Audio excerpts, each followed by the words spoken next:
Hey, what's going on, guys? I'm Mrs. here. I did not expect myself to be doing this deck profile.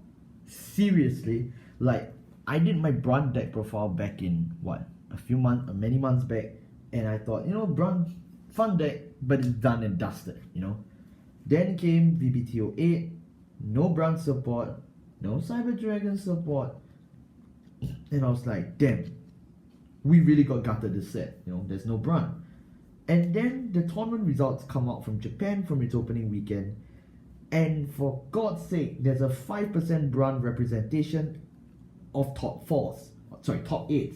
There's a Brandt deck in Japan that did very well. I will try my best to flash the list on the screen right now. So as you can see, it's a not bad list, but it has problems. So I've decided to amend it. This is the more competitive version of the deck. This is based strictly on what I saw on that list, that really shocking list. Like, I'm not even kidding, it was so shocking, but I amended it because I saw that clearly he was working on a budget, but it's not effective and it was rather raw of a list. So I've refined it, and I'm now going to bring to you the updated Brandt deck profile from Vbt08. Enjoy. For Brandt Ringer is the ultimate right target. This is what you need to go into to win, full stop, period. He changes all of the opponent's triggers for CB per turn. First one is obviously crits. Your Vanguard gets -1 crit. Heal, take a damage bro. Draw, discard a card, and your front triggers apply to the back row. So he basically takes the opponent's luck for yourself. So I think it's pretty good. It's definitely viable in the meta where literally out of Silver Dust Blaze we have Soen, Susanoo, and DX all being hinged on triggers already. So out of 5 decks, you already have 3 decks that are so trigger reliant, and we may have more to come. So I think no matter what meta you are in, Brandt has some form of relevance if you have someone who does a lot of drive checks, and he can be used as an anti-meta tool. And of course, it's 14k base. The next card we have is a 4th base Brandt. He does slightly lesser than his bigger form because this is in a base form. CB1 Soul Blast 1 is 1, SB1 2. He only can reverse crit and heal.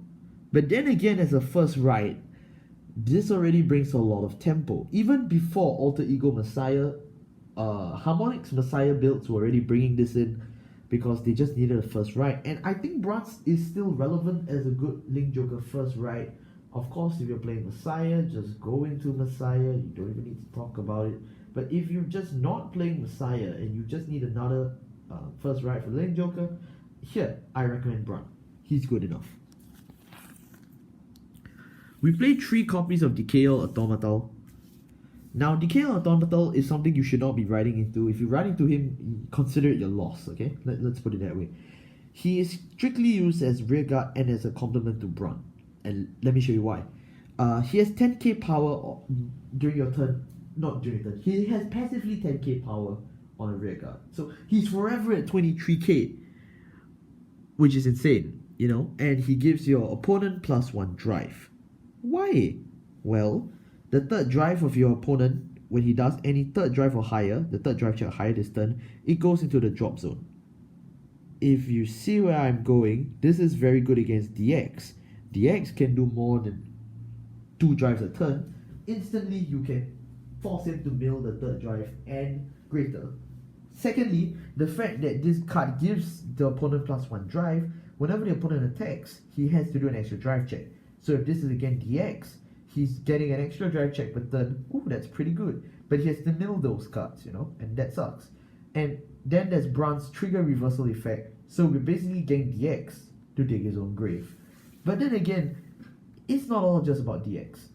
Decay Automatal just works in general against any Vanguard, Detonix. I mean, it doesn't have to be restanding for God's sake. This can be used against Vanquisher even if Vanquisher didn't bind him. I still think this is a good option for Brandt. The only problem is if you ride into him, you die. So just something to consider. For the grade 2s, we'll start off with the 4th, Letalak. Letalak is the Starhulk. He gains power every time you drive check a Starhulk. So that is why we play all the Starhulk cards at max number for Letalak, for Chiral, for Gigas, for Brandt Ringer, you know, this guy, and of course for base Brandt. He's the main reason. Why? Because anytime you drive check one of these cards that's considered a dead card, you gain a pump 10. It's like a free trigger. Secondly, when he intercepts, if your Vanguard is a Starhulk, you can check out the top card of your opponent's deck, put it back, or bind it face down. So then you get to manipulate more of your opponent's top deck. If you see it's a trigger, put it back. You want it to be reversed. If it's not a trigger, if it's something you don't want in your opponent's hand, bind it. If it's something that you want to go in your opponent's hand that's like a dead piece, like just a grade 3, keep it.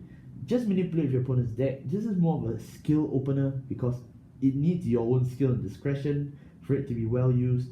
I think it's not bad, and it synergizes with Starhulk, so it gets a slot. We play 3 of this deleter. His name is Gay. I'm not kidding. His name is Gay. Okay, you can check the wiki. His skill is on Vanguard and or Rearguard. Counterblast 1. When his attack hits, you discard a card. So CV1 discard 1, and then if your opponent wishes to write next turn, he too must discard a card before he writes. This card is literally so messed up. Like, first of all, it puts pressure on your opponent's attack, and it's on VNR, so you know, not bad. It can apply pressure turn 2. So if you use it on turn 2, if your opponent wants to go into a grade 3 or another grade 3, he has to discard a card, which would disrupt his strategy to begin with. I mean, even if you use it later on in the game, if he just wants to swap grade 3 in general, if he wants to rewrite something, he has to discard a card, which actually has a very devastating effect. Yeah, you have to discard a card too, but you can literally just discard a jaw trigger or something, for God's sake. Anything you discard, your opponent, remember, has to discard too. As long as you discard something that is a little bit more dead weight loss, which there's plenty of in this deck. You have Brandt Ringer. You can literally discard Chiral when you already have the grade 3 and grade 4 Brandt. You know, you can discard quite a fair bit of cards that lose relevance as you get certain things going in the game. So I wouldn't say it's a complete loss. I mean, come on, Soen discards 2 to get his skill every turn.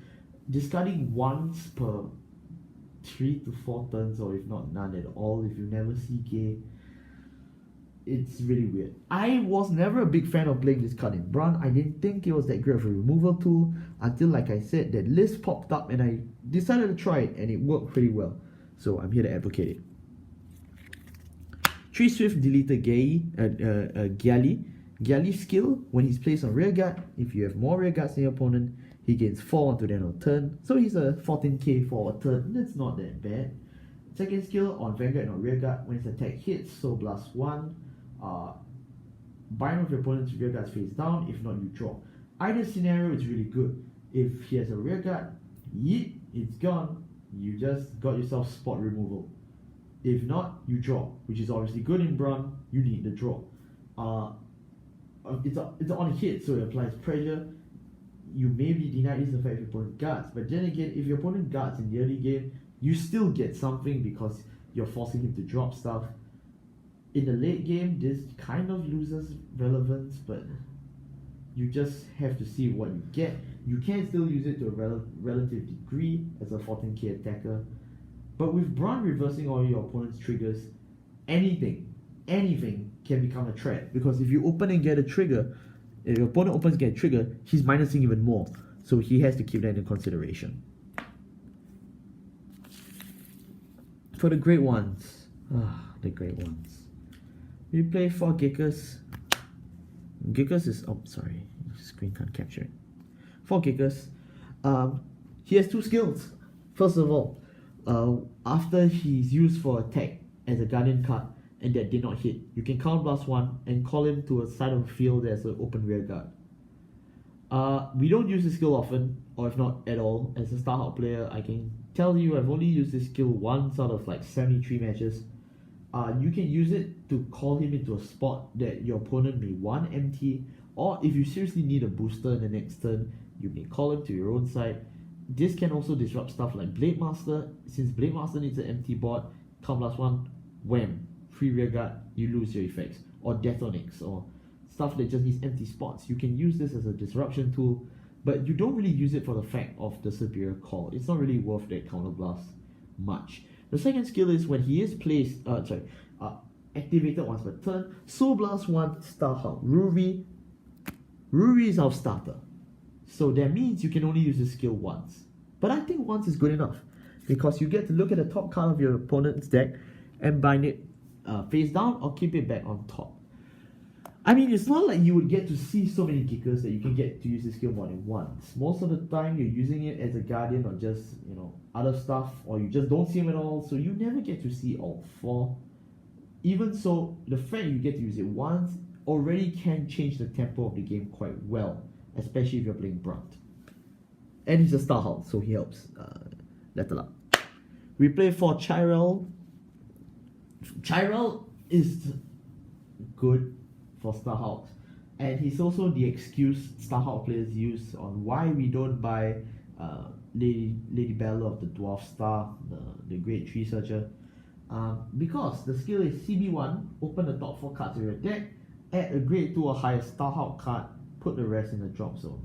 Yeah, it's pretty bad, you mill yourself by 3, but the fact that you can search a Brandt, this Brandt, or Letter Up is pretty good by any standards.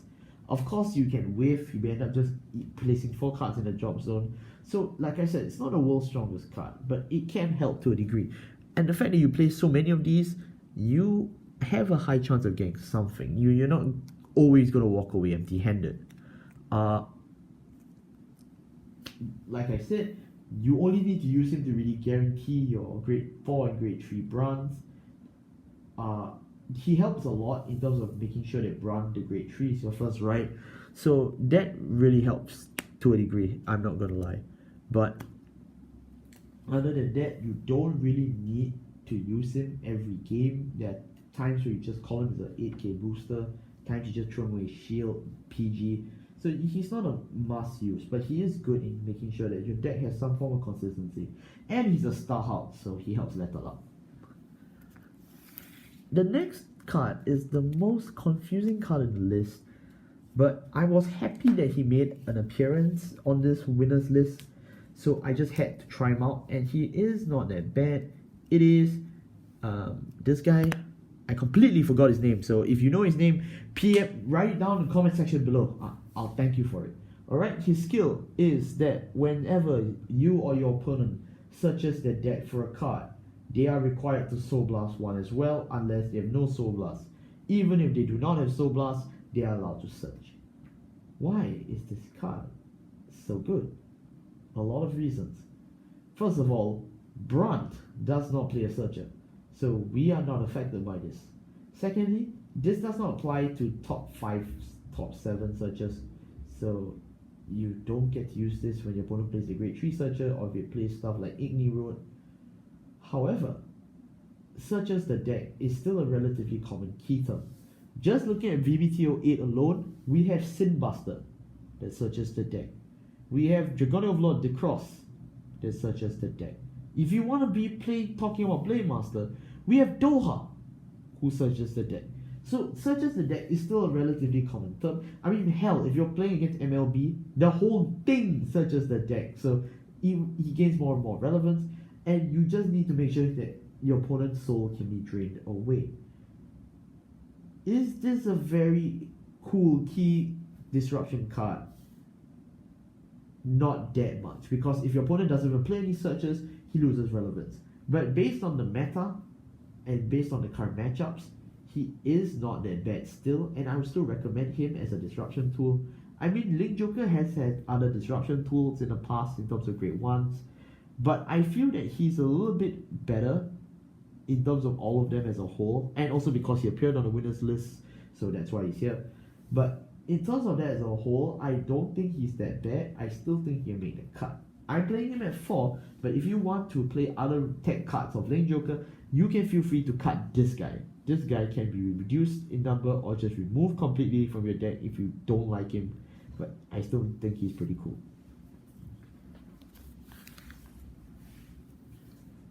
Brandt plays for heal, 6 crit, and 6 draw. So 2 draw here and 4 of this guy. Original version, guys. But anyways, because Brandt needs draw and Brandt needs crit, and Brandt doesn't have a lot of ways to plus hand, so that's why this is a pretty good ratio. Brandt needs a lot of draw, and that's why it's 6 draw. You can play 8 draw, but then you will face problems in terms of mounting an offensive, so that's why 6 crit, 6 draw is a relatively safer number. Of course, Ruri is your starter. Now, as I mentioned in the other Brandt deck profile a while back, and I will reiterate this, because Brandt effectively shuts your opponents off from heal triggers, Force 2 is the way to go. Because you can just pressure your opponent and your opponent knows there is no backing out. There is no way you can pray to the heart of the cards and pull that heal, because that heal will cost you. So that is why I still recommend you play Force 2. Force 1 is okay, I guess, but it's not recommended, especially with Brandt where you have access to such a deadly ability. Please do Force 2. You know, it's the logical choice. So yeah, that will wrap up this very surprising Brandt deck profile. Like I said, I had other content planned. I really did not intend to be doing a deck profile on this list, this deck. But when I saw that Brandt list get such good representation, I mean 5%, it's better than nothing. 5% representation, and the rest of it, 95% were Messiah players. But the fact that this deck appeared somewhere, it made me think that, you know, that there could be something out there for Brandt.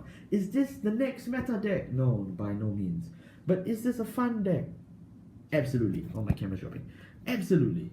So, if you are a Brandt player that has these cards, all you need to do, I kid you not, pick up these 2. You can try this very fun deck for yourself. Because most of these cards are standard from the typical Brandt list. These are the only 2 new additions. And even if you don't like this guy, if you don't like this guy, Link Joker has had access to a lot of tech cards in Vbt08.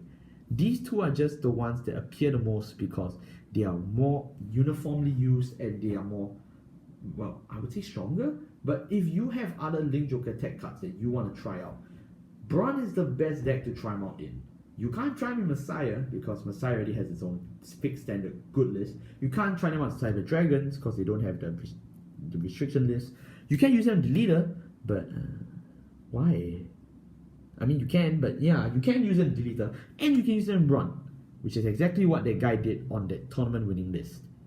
Thank you all so much for watching. I hope you all appreciate it. See you all next time.